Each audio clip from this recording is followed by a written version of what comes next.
বন্ধু, সনাতন ধর্মে প্রত্যেক সম্পর্কে একটি নির্দিষ্ট মর্যাদা স্থির করে রাখা হয়েছে। যেমন মাতা পিতার সম্পর্ক, মা আর পুত্রের সম্পর্ক, পিতা আর কন্যার সম্পর্ক। এই সবই এমন কিছু সম্পর্ক যেই সম্পর্কে ঠিকঠাক মর্যাদা টিকিয়ে রাখা প্রত্যেকটা মানুষেরই প্রধান কর্তব্য। কিন্তু আপনারা কি জানেন যে পুরাণে আমরা এমন এক কৃষির ঘটনা বর্ণনা পেয়ে থাকি যেটা অনুসারে একজন পিতা তার নিজের কন্যার সঙ্গে বিবাহ করেছিলেন। তো আসুন আজকের ভিডিওতে জেনে নেই কে ছিলেন সেই ঋষি হওয়া সত্ত্বেও নিজের কন্যার সঙ্গে বৈবাহিক সম্পর্ক করতে বাধ্য হয়েছিলেন, আর কি ছিল এর পেছনের কারণ। বন্ধু, গীতার অমৃতবাণী আরও একটি নতুন ভিডিওতে আপনাকে জানাই স্বাগতম। আপনি যদি এখনো আমার চ্যানেলটিকে সাবস্ক্রাইব করে না থাকেন, ঝটপট আমাদের চ্যানেলটিকে সাবস্ক্রাইব করে নিন। আর আমাদের চ্যানেলের সমস্ত ভিডিওর নোটিফিকেশন সবার আগে পাওয়ার জন্য পাশে থাকা বেল আইকন প্রেস করতে ভুলবেন না। তাহলে চলুন শুরু করি আজকের ভিডিও। বন্ধু, এই কাহিনী সপ্ত ঋষির মধ্যে একজন ঋষি অগস্ত্যের সঙ্গে জড়িত। ধর্মগ্রন্থে বর্ণিত কাহিনী অনুসারে একবার ঋষি অগস্ত্য স্বর্গলোক থেকে যাত্রা করে ফিরে আসছিলেন। সেই সময় তিনি রাস্তাতে একটি গাছে কিছু বয়স্ক মানুষকে উল্টো ঝুলন্ত অবস্থায় দেখলেন। এই দৃশ্য দেখে ঋষি অগস্ত্য আশ্চর্য হয়ে গেলেন, আর তার মনে একটি প্রশ্ন দেখা দিল যে এই মানুষগুলো কারা, আর কোন কর্মের কারণে তারা এইভাবে গাছে উল্টো ঝুলন্ত অবস্থা আছে। নিজের জিজ্ঞাসাকে শান্ত করার উদ্দেশ্যে ঋষি যে গাছের কাছে এগিয়ে গেলেন, সেই গাছের কাছে পৌঁছে অবস্থা দেখে সেই মানুষদেরকে জিজ্ঞাসা করলেন, হে পুণ্যাত্মা, আপনারা কারা, আর আপনাদের এইরকম পরিস্থিতি কোন পাপকর্মের জন্য হয়েছে। এবারে সেই ঝুলন্ত লোকেরা এই প্রশ্নের উত্তর দিতে গিয়ে বললেন, হে বৎস, আমরা তোমার পূর্বজ, আর যাতে তোমার এক পুত্র সন্তানের প্রাপ্তি হয় এই মনস্কামনা নিয়ে আমরা এই গাছে উল্টোভাবে ঝুলে আছি। যদি আমাদের এই মনস্কামনা পূর্ণ হয়ে যায় তাহলে আমরাও এই কষ্ট থেকে মুক্তি পেয়ে যাব, আর আমাদের পুণ্য ফলের বৃদ্ধি হয়ে যাবে। এরপর আমরা সবাই একসঙ্গে স্বর্গের দিকে যাত্রা শুরু করতে পারবো। যদি এরকম কষ্টের কথা শুনে তাদের উদ্ধার করার জন্য নিজের একজন পুত্র ভাবতের জন্য তৈরি হয়ে গেলেন অগস্ত্য মুনি। হে পূর্বজ, আপনাদের সবাইকে উদ্ধার করার জন্য আমি অবশ্যই একজন পুত্র সন্তান উৎপন্ন করব। এরকমটা বলার পরে তিনি সেখান থেকে নিজের আশ্রমের দিকে প্রস্থান করলেন। ঠিক করার পরের দিন থেকেই মহর্ষি অগস্ত্য নিজের জন্য একজন সঠিক জীবন সঙ্গী খোঁজ করতে আরম্ভ করলেন। কিন্তু অনেক খোঁজ করার পরেও তিনি এমন কোনো কন্যার খোঁজ পেলেন না যাকে সে নিজের অর্ধাঙ্গিনী বা জীবন সঙ্গানী বানাতে পারেন। এত কিছুর পর অগস্ত্য ঋষি এইরকম ভাবে মন স্থির করলেন যে তিনি স্বয়ং এবং এক কন্যা রচনা করবেন যিনি সৌন্দর্য এবং বুদ্ধিতে সর্বশ্রেষ্ঠা হবেন। এরপর অগস্ত্য মুনি সেই কন্যা রচনা করার জন্য বিভিন্ন প্রাণী এবং বিভিন্ন বনস্পতি সব থেকে সুন্দর অঙ্গ যারা একত্রিত করার কাজ শুরু করলেন। যেমন হরিণের চোখ নিলেন, আর চিতার থেকে হৃদয়, কোমরে রচনা করার জন্য নারকেল গাছের কাণ্ডকে নির্বাচন করা হলো, গলা রচনা করার জন্য রাজহংসের গলাকে নির্বাচন করা হলো, পাখির পালক থেকে কোমলতা আর ফুলের থেকে সুগন্ধ নিয়ে সেই শরীরে দেওয়া হলো। আর এইভাবে ঋষি অগস্ত্য তার নিজের কন্যা রচনা খুব নিকটেই পৌঁছে গেলেন।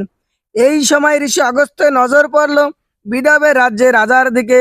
বিদর্ভের রাজা তার স্ত্রীর সঙ্গে ভগবানের কাছে নিজের পুত্র প্রাপ্তির জন্য কামনা করছিলেন, কারণ তিনি নিঃসন্তান ছিলেন। এই দেখে অগস্ত্য বিচার করলেন যে আমি এই কন্যাকে এক প্রাপ্তবয়স্ক রূপ না দিয়ে বরং তাকে এক শিশু রূপ দিলেন, যাতে তাকে ভরণ পোষণ করে এই রাজারও কামনা পূর্ণ হয়।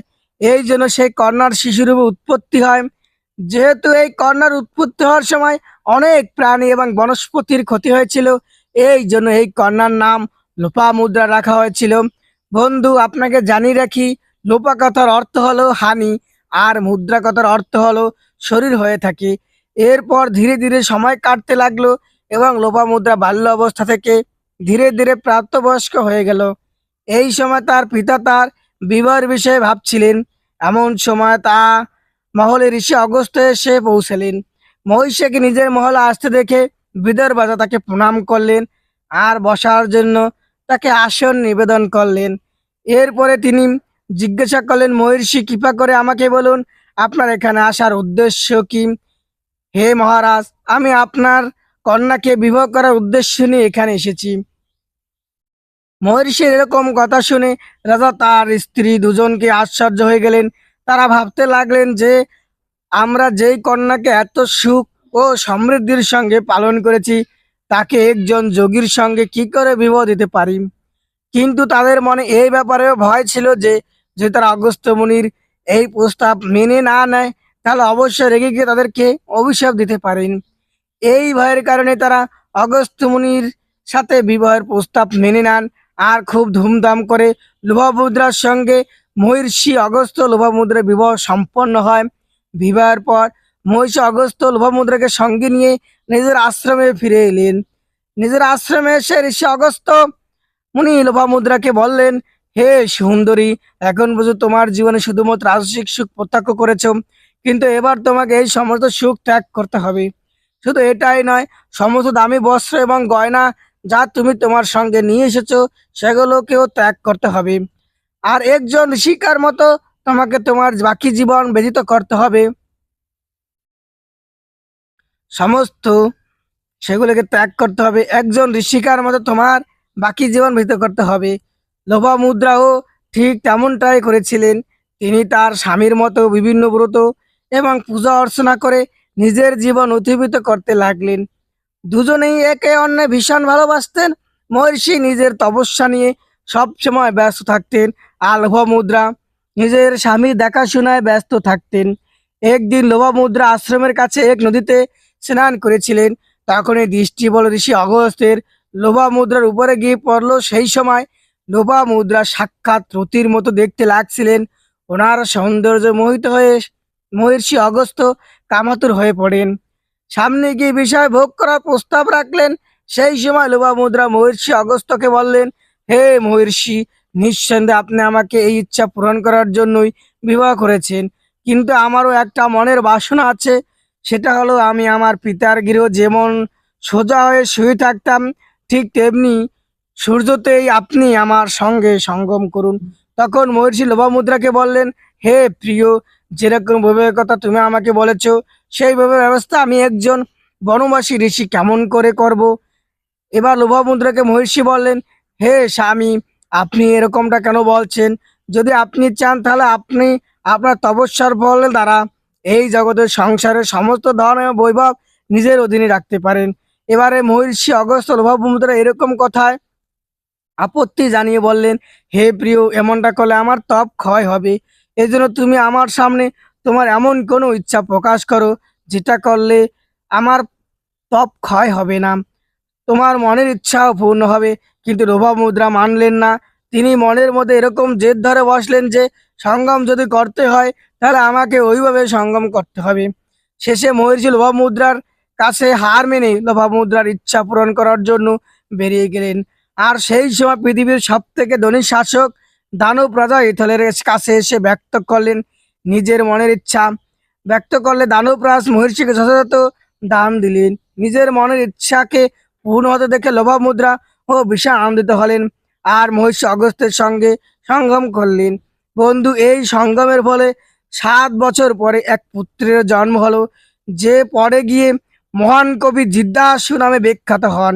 এরপর ঋষি অগস্ত্যের সমস্ত পূর্বজরা তাদের কষ্ট থেকে মুক্তি পায় আর তারা তাদের মনোবাঞ্ছিত লোকে গমন করেন। বন্ধু, গরুর পুরাণে এটাও বলা হয়েছে যে পূর্বজরা তখনই মুক্তি পায় যখন তাদের পুত্র বা তাদের বংশের বর্তমান বংশধর সন্তান লাভ করে।